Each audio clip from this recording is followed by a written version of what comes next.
তারা এখনো যারা জানেন না কিভাবে ছবি থেকে লোকেশন বের করতে হয়, ভিডিওটা আজকে তাদের জন্যে। যারা জানেন তারা অবশ্যই ভিডিওটা স্কিপ করতে পারেন।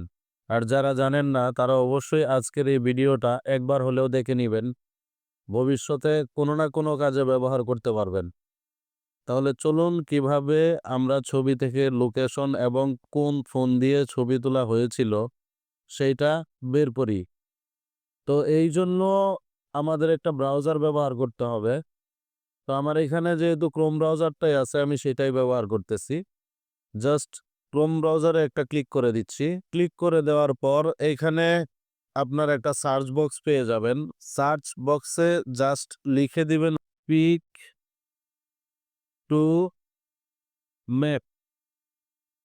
এইটা লিখার পর সিম্পলি আপনারা একটা সার্চ করে দেবেন। সার্চ করে দেওয়ার পর এরকম একটা ইন্টারফেস আপনারা দেখতে পারবেন। এটা হচ্ছে পিক টু ম্যাপ এর একটা ইন্টারফেস।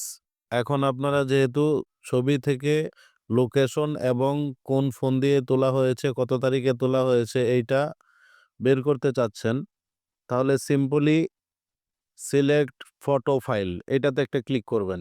ক্লিক করার পর আপনারা যেই ছবিটা দিয়ে লোকেশন বের করতে চাচ্ছেন বা কোন ফোন দিয়ে তোলা হয়েছে, কত তারিখে তোলা হয়েছে এইটা বের করতে চাচ্ছেন, এই ছবিটা আপনারা যেই ফোল্ডারে রেখেছেন, মোবাইলের যেই ফোল্ডারে আপনারা এই ছবিটা রেখেছেন, এইখানে দেখেন ফটো অ্যান্ড ভিডিওস, এটাতে ক্লিক করার পর আপনাকে পুরা মোবাইলের ফোল্ডারটা দেখানো হবে। তারপর আপনি যেই ফোল্ডারে রেখেছেন সেই ফোল্ডার থেকে এই ছবিটা নিয়ে নিবেন। তো আমি যে ফাইলে ছবিটা রেখেছি আমি সেই ছবিটা এখানে নিয়ে আসি। আপনারা দেখতে পারতেছেন আমি যেই ছবিটার লোকেশন বের করতে চাচ্ছিলাম সেই ছবিটা এখানে আপলোড করে দিয়েছি এবং এই ছবিটা কোন ফোন দিয়ে তোলা হয়েছে, কত তারিখে তোলা হয়েছে সেই সম্পূর্ণ ডিটেইলস যদি আপনারা দেখতে চান তাহলে অবশ্যই মোর ইনফোতে একটা ক্লিক করে দিবেন।